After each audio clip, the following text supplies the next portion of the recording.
Burgess and Bolton's weekly wrap-up.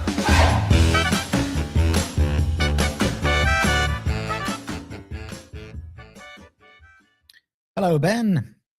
Hello, Jeremy. Happy Friday.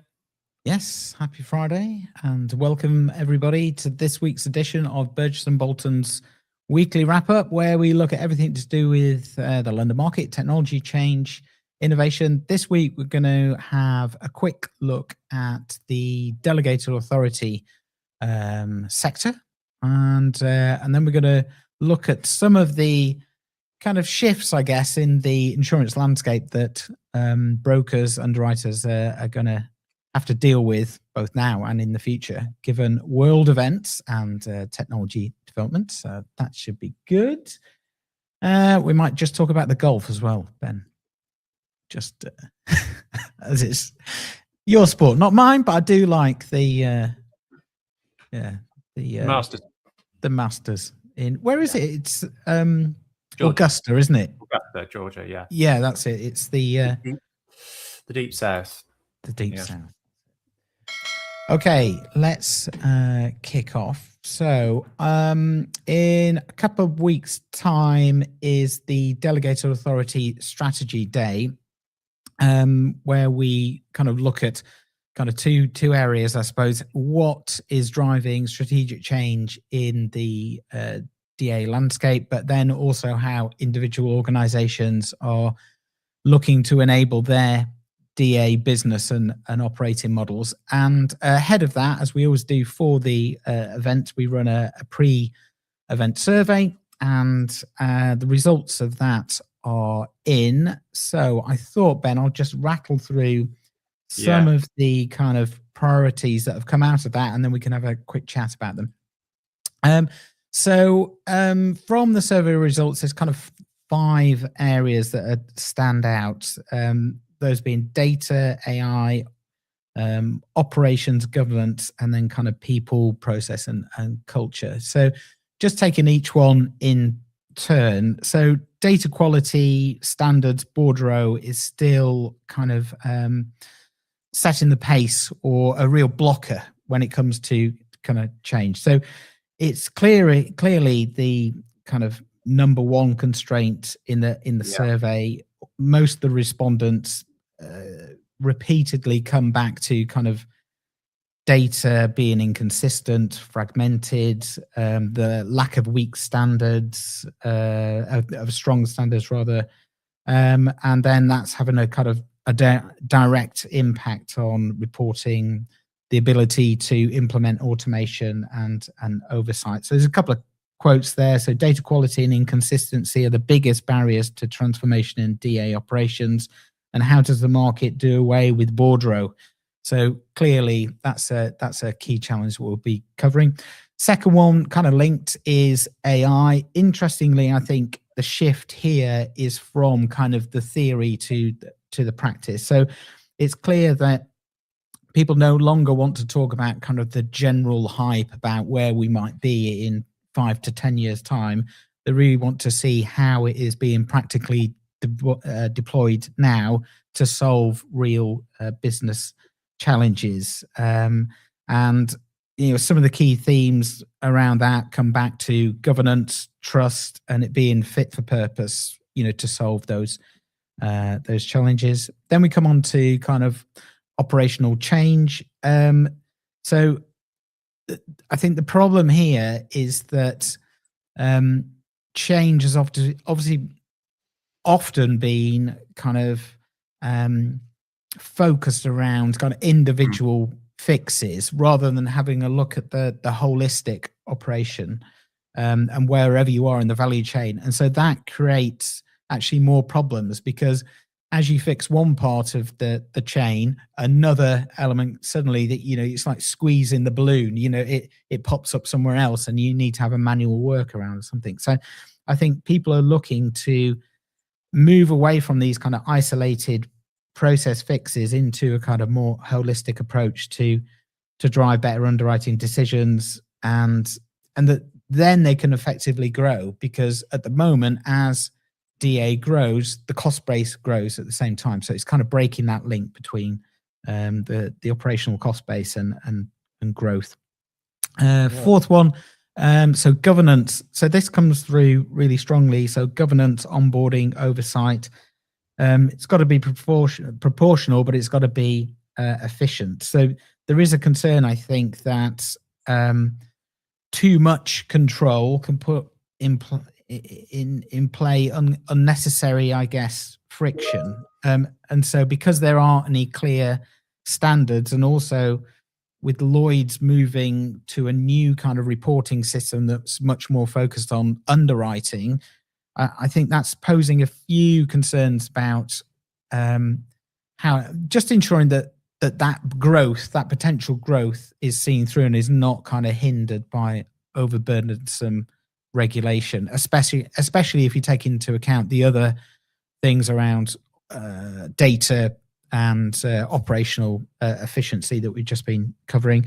And then the final piece that we often talk about is kind of the people, the cultural challenges. So in order to make any of these transformations work, or all of them together, then you have to have a kind of a really solid approach to engaging stakeholders, getting their buy-in, and then resourcing these initiatives properly. I think there's quite a lot of sentiment, I think, coming through in these survey results where people are saying that actually a lot of the resource allocation is still seen as cost rather than an investment into the future. So I think it's going to be quite interesting in a couple of weeks' time to see how these kind of 5 areas play out, and where the kind of key challenges are, but also the areas of best practice are that come out of the event. They resonate with you, Ben? Yeah, they're quite similar to ones we've seen before, aren't they? Particularly on the AI front, which is I don't know what you think. It kind of reflects a bit of a building frustration, doesn't it? Really, with stop the hype, get some practical solutions, invest properly, understand what change is all about. But I'm not sure you come back to this data point, or we come back to this data point every time, really, don't we? Which is there's no point in doing all this tech if data's crap. Yes. And the data is crap. So that's the problem. I don't know where the solution, or what the solution is to that, other than you ditch a lot of the data in a sense and just focus on samples of data. I think we did something ages ago, which was tech people saying 80% is good enough. Don't try and make it perfect. I don't know. I think, it's obvious that you could probably read across this 2 other segments. I said I'd been to a dinner a few weeks ago with various people who were actually kind of on the customer experience side of things, but they were talking about AI and saying the same things, really, which is, how do we fundamentally deploy this amazing, brilliant, incredible, revolutionary thing called AI into the practicalities and day-to-day of our business, and how does it improve what we do? I suppose the same questions are here writ large, really. It feels quite challenging, doesn't it? It does feel quite difficult. It's like, part of me says, God, I wish there wasn't any AI at all, and we could just get on with sorting out the basics, the fundamentals, and the data, and not have to worry about what AI might or might not do. Because some of this isn't to do with AI. It creates a kind of artificial leap into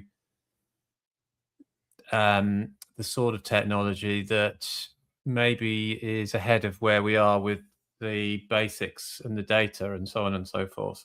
And that's the difficulty. So it can be used as a kind of gimmicky thing, but not yet. Yeah. As a full scale deployment. So I get the sense, talking to people, that the data issue has always been this kind of fundamental block, as you've just been talking about. And when they've been trying to get budget and resource to try and fix that, the cheaper options of maybe outsourcing or just throwing human capacity at it from another region have kind of outweighed kind of the investment side of things. If we get our data and our processes sorted out now, we will be able to reap the benefits in the future. I think what AI has done is just elevated that conversation to say, actually, if we go for that cheaper outsourcing, just fix a problem now, you will have a bigger problem in 3 to 5 years' time if your competitors are investing in those fundamentals and starting to sort those things out. So I think what AI has done is change the nature of the conversation when people are trying to get sign off on investment on some of these problems. And I think that is quite interesting, because I think the people that we've got speaking at the event are very much, they are not techie people. They are very much involved in, delivering and devising the delegated authority strategy. And so they've got a real handle on where those friction points are and those business challenges. Now, whether AI is a solution to any of that, it almost doesn't matter, because what it's doing is pushing forward the argument that actually we need to get some fundamentals sorted, because we can't carry on growing as we are. Yeah. I mean, there's also a question which we should ask and talk about at the conference, really, which is what's the future of outsourcing for the whole industry? Because we have become kind of wedded to it, but it started off in a cost-based argument or a cost-based decision to outsource. The question about benefits is a bit late in the day in a way for me, because you've already set it up as a cost, it's a cost efficiency to outsource. So I suspect that actually executives, be interesting to see what the senior keynotes and people say, are scratching their heads a bit around, is this the best way strategically for us to go? I mean, I've heard claims people, for example, saying, well, we brought stuff back in-house and it's gone really, really well because we've got more resource and people and all that sort of stuff, which makes the service better. We're kind of more on top of it.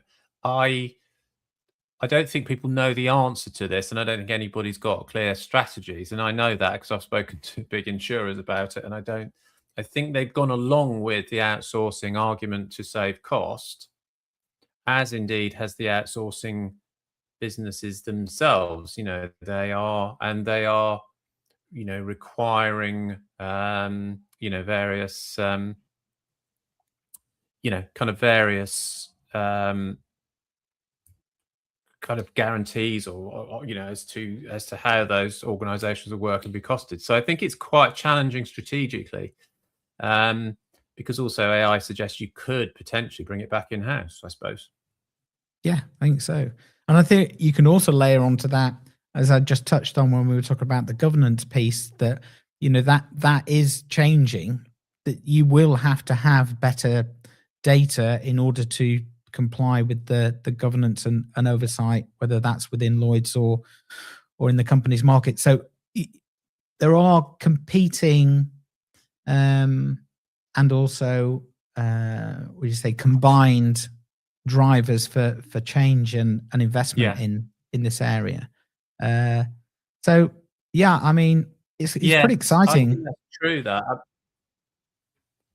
Yeah, cool. Yeah, I think you're right. I think it is about the competing interests for this. The cost versus investment argument is the same as you get in marketing, the same you get in any of the areas that businesses are now looking at. So I think it's strategically, it's where does it fit? Where does outsourcing fit in the future of an insurer or an insurance value chain?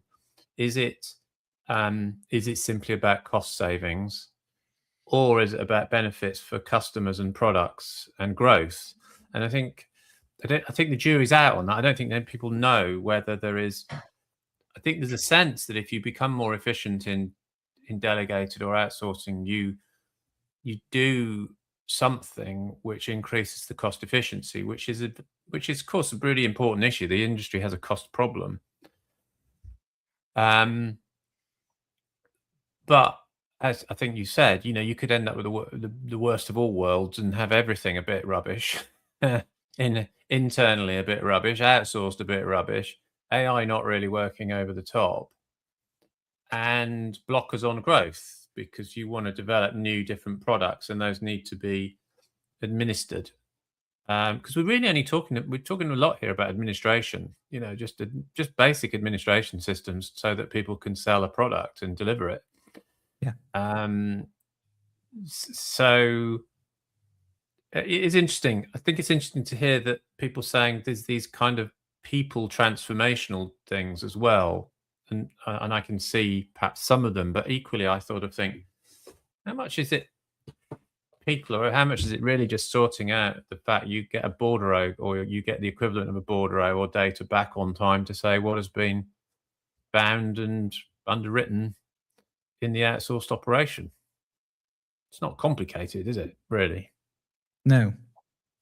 And I think that is a frustration. I think that I've been speaking to people this week as we head up to the event, on briefing calls and things like that, and it is quite interesting from those who are kind of new to DA why it is that the data doesn't come in a consistent way. You're just kind of going, well, surely somebody should just mandate this is a minimum standard, and then everyone's playing to kind of the same rules. But if the rules are part of your way of attracting people to work with you, because you don't have as high a threshold as your competitor, and it's just easier, in inverted commas, because you're not asking for as much.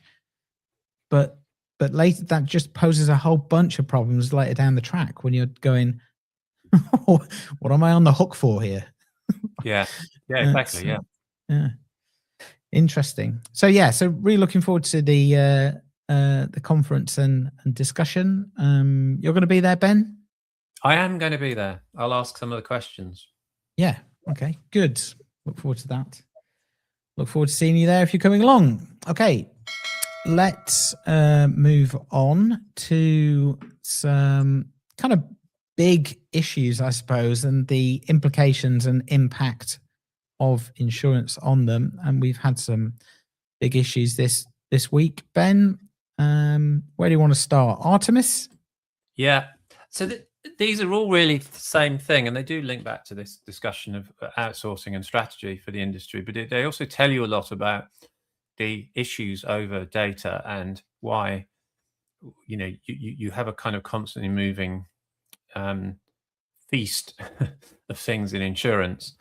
So we've clearly got a lot of stuff going on in the world at the moment, and good and bad, mainly bad. And I guess a good thing was this launch of Artemis 2, which is the rocket to go round the moon. Then there's another one next year which goes nearer to the moon and talks about landing, and then the year after they might actually land on the moon again. So that's the Artemis 2, 3, and 4 program in a nutshell.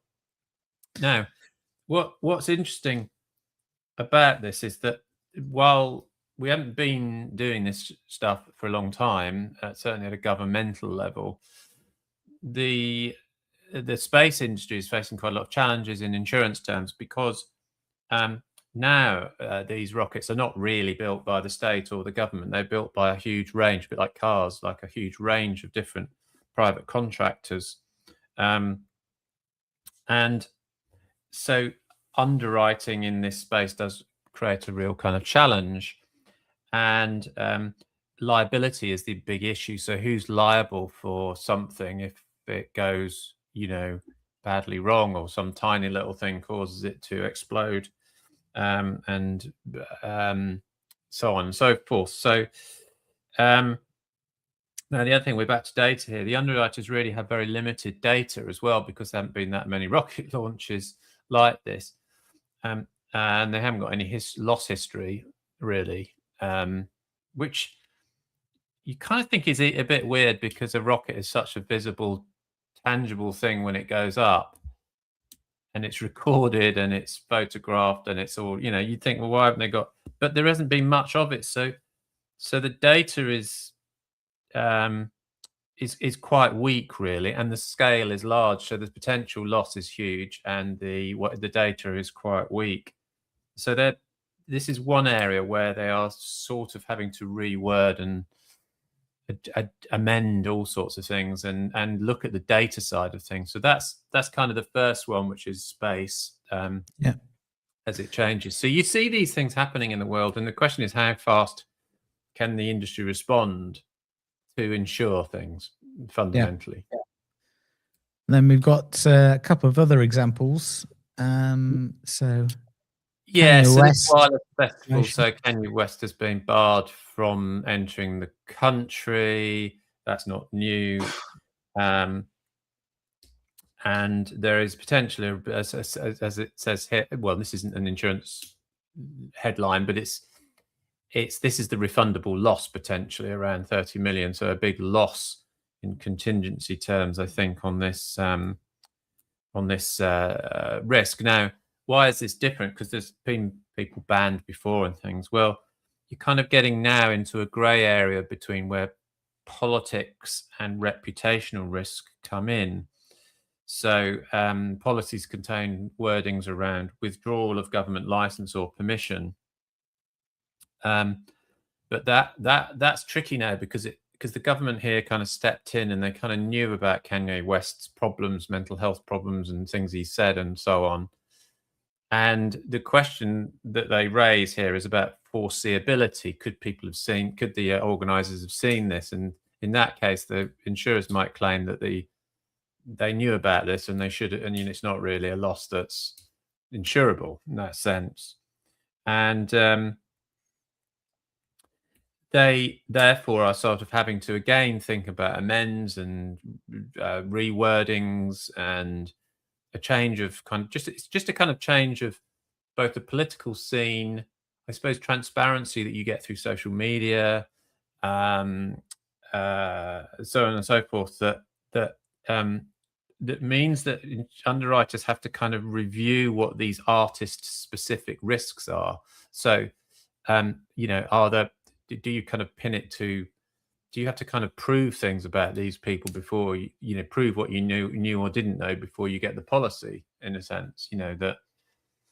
I guess it comes in this case down to did you kind of not foresee that really Kanye West was quite a risk politically that might not have been acceptable for him to come into the country, and therefore the visa could have been, the visa could have been stopped and so on. So again, it's another one which is throwing the insurance underwriting part of contingency into a bit of a spin. So it's quite interesting. So I take out event cancellation insurance after I had to cancel an event and I didn't have any.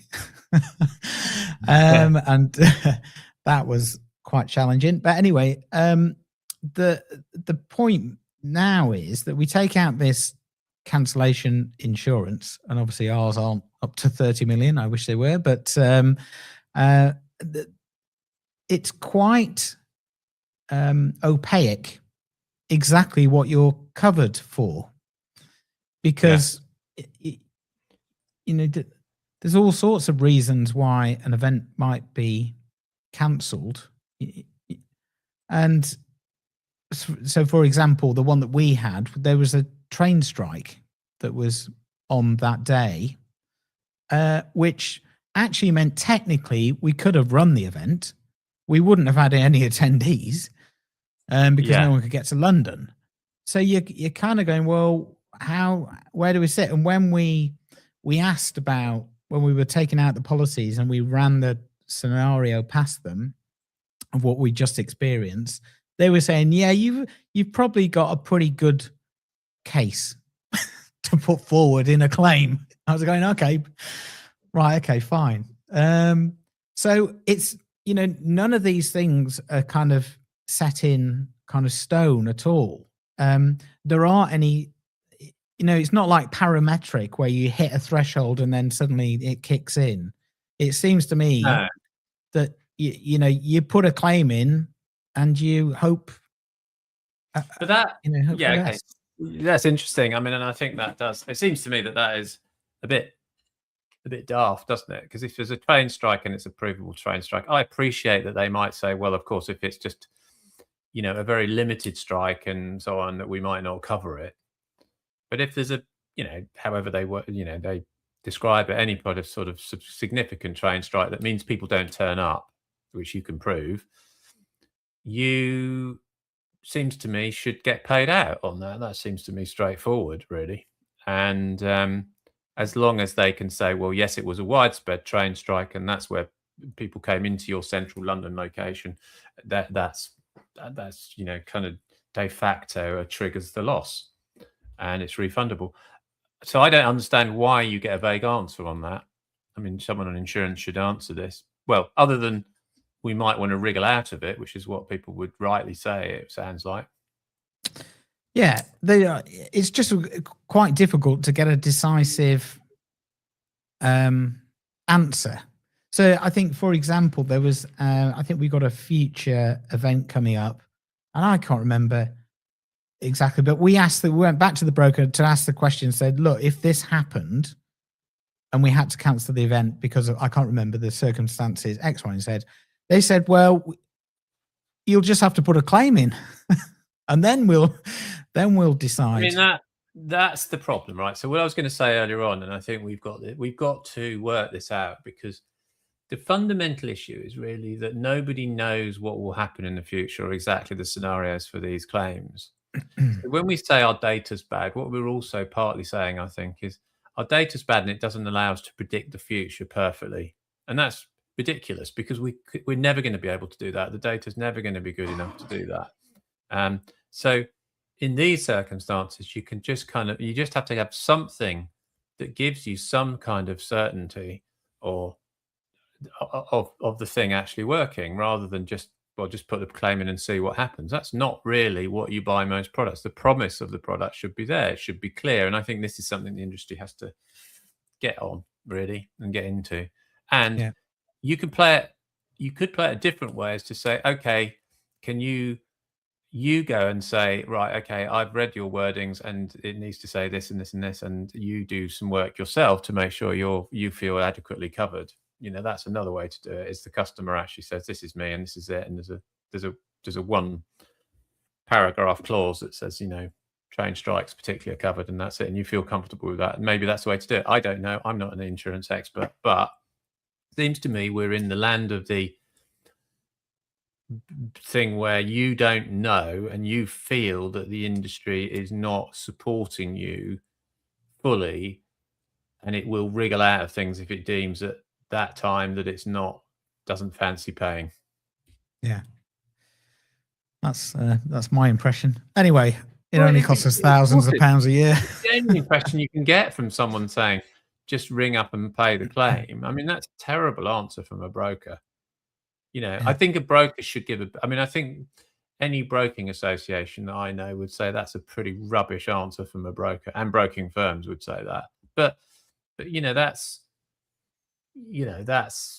maybe you pay a cheap broker, I don't know, but there's doesn't feel like it.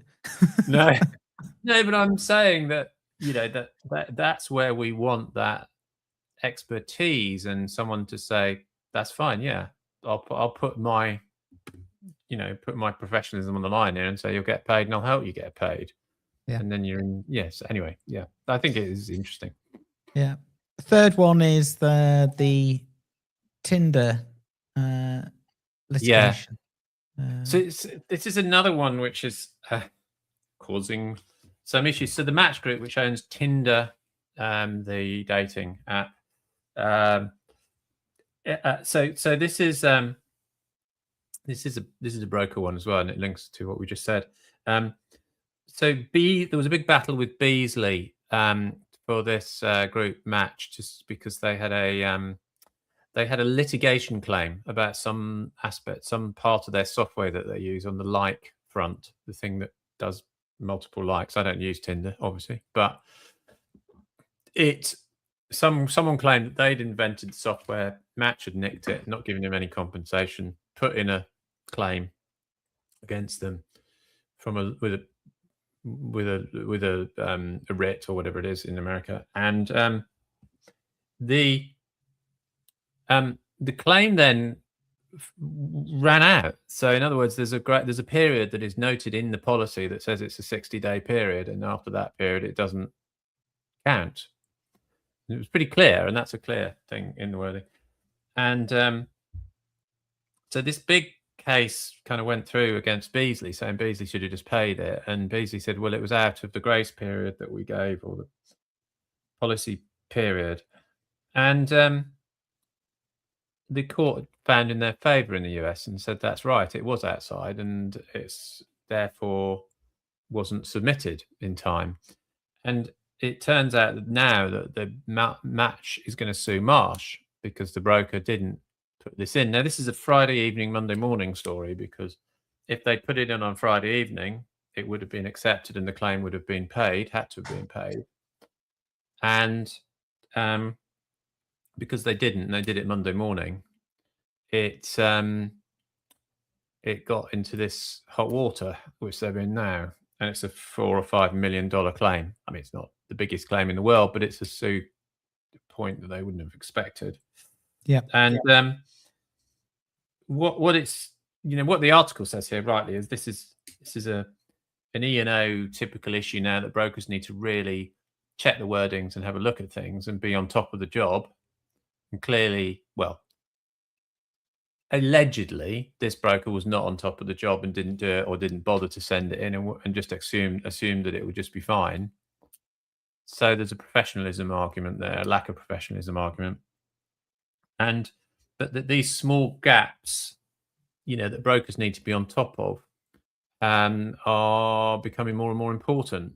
Now, I don't want to get into the whole thing about nitpicking claims and things like this, but this was seems to me this was a fairly clear thing that's standard in policies like this, where if there's a claim comes in and it's pretty obvious you've had someone claiming against you, you need to put the claim in with 60 days. Otherwise, I think it looks as if you don't care, right? You don't think it's a real claim. You think it's that, you're not taking it seriously. But I think if you or I had someone saying, I'm going to sue you for X or Y, you'd probably take it seriously and say, right, okay, put the insurance claim in first because we want to make sure that we're covered in case of litigation.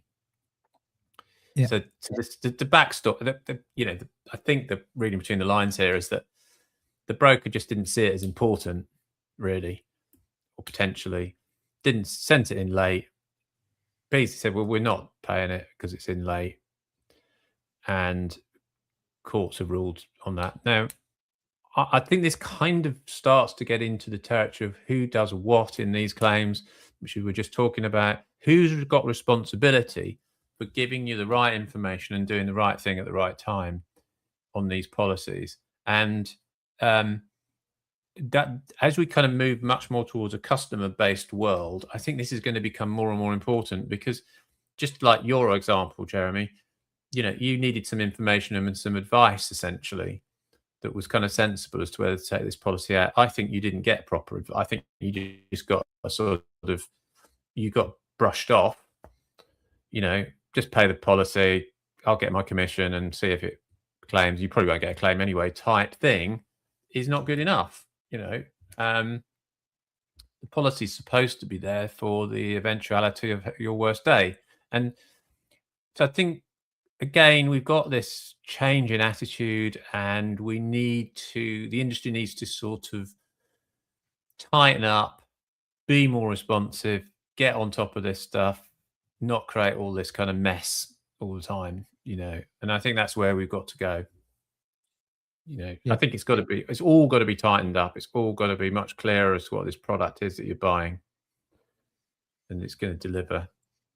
And then you can't have people messing up by going, I forgot to send it in. I think that's historically what has happened. And then, for various reasons, insurers might have paid. And in these cases, I kind of think, well, you shouldn't pay because we're not applying the standards properly. Yeah. I'm all for saying that insurers should pay and not wriggle out things when they should pay, but I'm not for kind of just having lax standards on that, because otherwise it doesn't work. Yeah, couldn't agree more. Good. Right, great. Thanks, Ben. That was the only I was going to say there's one other which I didn't put anything up for, but it's also about AI exclusions now becoming a big issue. Just to drop that in. So wordings updates there. There is a sort of, does seem like there's quite a sort of sensible approach where they're taking a measured approach to making amendments to policies rather than going root and branch and saying everything has to change because of AI. So that could be an area where we've got what they call affirmative coverage. And this is what I kind of think you're asking about, is actually saying that these are the specific risks that are covered and not covered, and we're affirming you're covered on these things. And they're doing that with AI. So they're saying that,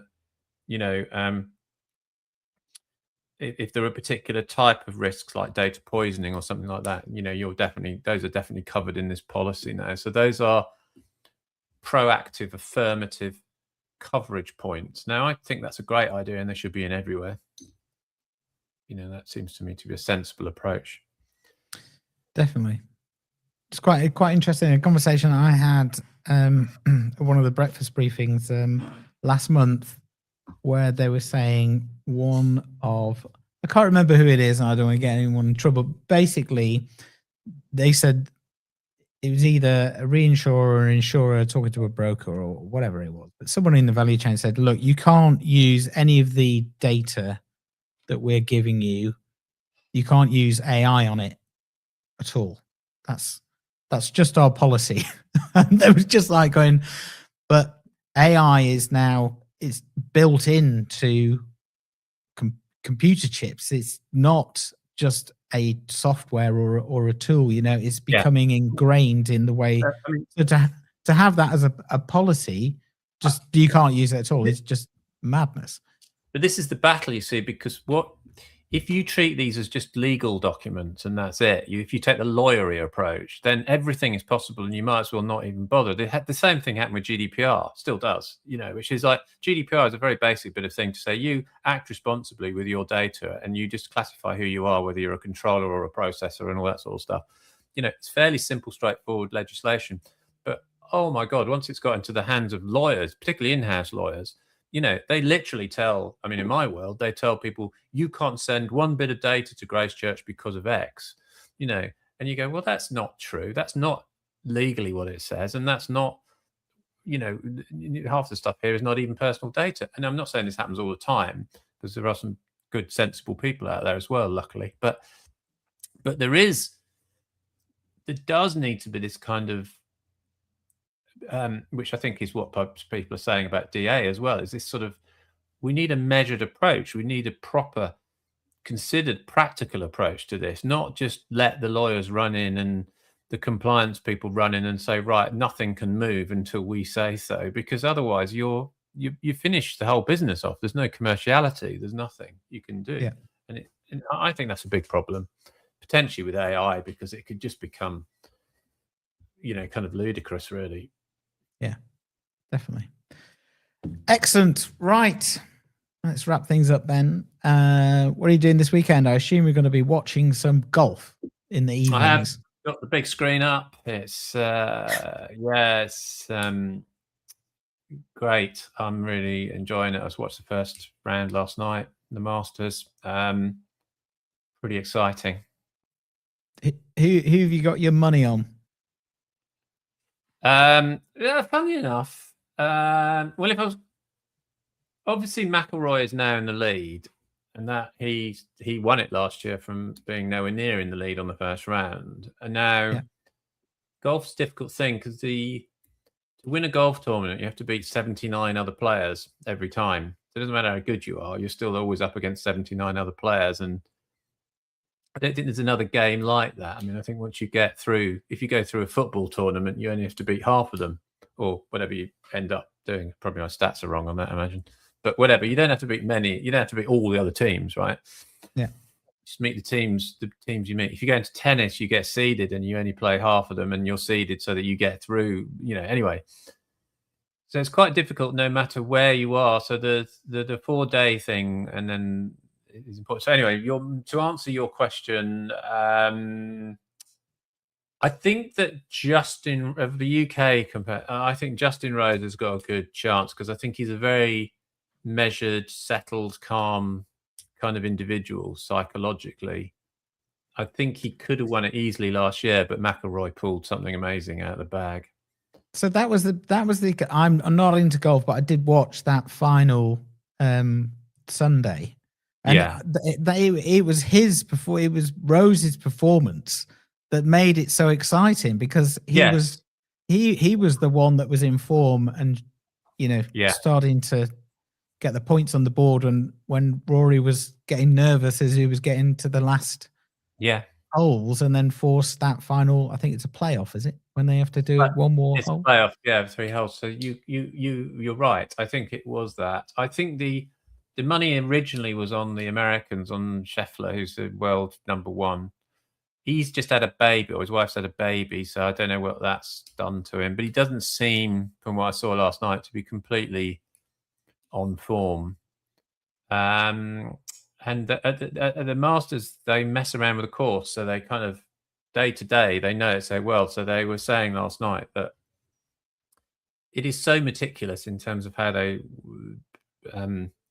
plan and design and work that course, that they know the grass density in every part of the course. So how many blades of grass there are per inch in every part of the course. So they can kind of change overnight how fast the greens are, or how they take the ball, or whatever. And then of course you get weather sometimes, because it's Georgia, it's the deep south, so you get storms and wind and all sorts. So it could very much change.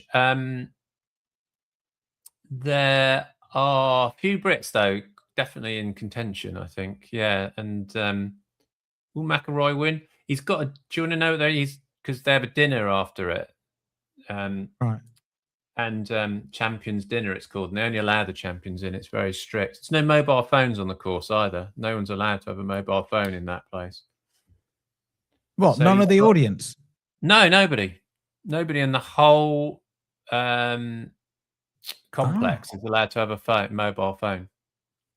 How do they police that? They just you have to hand it in. Right. And it's very tightly controlled. So you have a like an analog bubble for a few days. Quite interesting. Yeah. I didn't know that. Stops all the selfies and the videos and everything.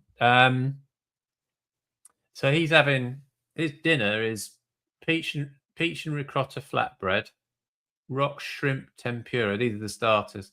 Bacon wrapped dates, grilled elk sliders. That's starters. Then it's yellowfin tuna carpaccio, Wagyu filet mignon or seared salmon, followed by sticky toffee pudding. There you go. Sounds all right, doesn't it? It does. Sounds lovely. I mean, I'd go filet mignon, I think. You got to win the tournament first, though. No, you don't have to win. You just get it's his dinner. He hosts the dinner, and they're all the champions there. I see. So, right. Yeah, I might have an elk if you're slider. a past winner or whatever, there'll be Jack Nicklaus there. Yeah, elk sliders look nice. The caramelized onion jus and roasted garlic aioli. There you go. Aioli. Oh no, don't. I'll talk about them. No, don't. Yeah. So I think it's great. I mean, it's an interesting competition, if slightly mad. But yeah, go on. Just do you know who's going to win? You got anyone you know? Any names? No, I was going to. Well, I do know some of them. So Tommy Fleetwood, he's got some big hair, and Justin Rose. So yeah, yeah. Shane Lowry, he's quite good. He's doing quite well. He's a good player. I once bet on Tiger Roll winning the Grand National and Tiger Woods winning the Masters. Okay. And they both came in. And, really? Yeah. And we were driving down the motorway on Sunday evening from somewhere, and the golf was on the radio, and I was getting really excited because for the first time in my life, I was actually going to win some money rather than, as you know, lose it, which I'm really good at losing money. Yeah, no, that's really good. Did they link the tiger thing element of it to? So they both had to come in for them to. It's like an accumulator. Yes. Yeah. That was good a few years ago. Blimey, that's good. That's a good one to do, actually. Yeah. Did it pay out a lot? Yeah, it was good. It was really good odds because, like you say, to pick the winner of the golf is It's a bit of stroke of genius. Don't know how you do that. You should be sorting the data problem out in insurance. yeah. Well, I am one horse race and golf match at a time. I'll tell you a story about the Masters. Okay, so friends of mine, friends of friends, I don't know them. They were people who set up Gatorade, the American soft drinks company, and they sold it to Coca-Cola for more money than you can imagine. Okay. 6 or 7, maybe 2 weeks or 3 weeks later, it might have been shorter than that. The husband, was invited to play at Augusta. Because he's obviously just done this big deal, I suppose, and all that sort of thing. He played, and on the 12th, which is the amen corner, the difficult bit of the course, par 3, hole in one. He was having a good couple of weeks. So he makes hundreds of millions of dollars selling his company. And then it's a which was nice moment, I can imagine saying, and then I got a hole in one at the Masters. Did he have to buy everyone a drink? Isn't that the process? It wouldn't have bothered him, the amount of money he had. Yes, he could have bought the whole of Georgia a drink and it wouldn't have bothered him. So I think he's on the board as a person who's got a hole in one at Augusta. Wow. True story. Great. Right, thanks, Ben. We will report back on the Masters next week. Yes, let's do that. Great. Thanks for tuning in, everybody. We will see you next week. Have a great weekend. Have a good weekend. Bye.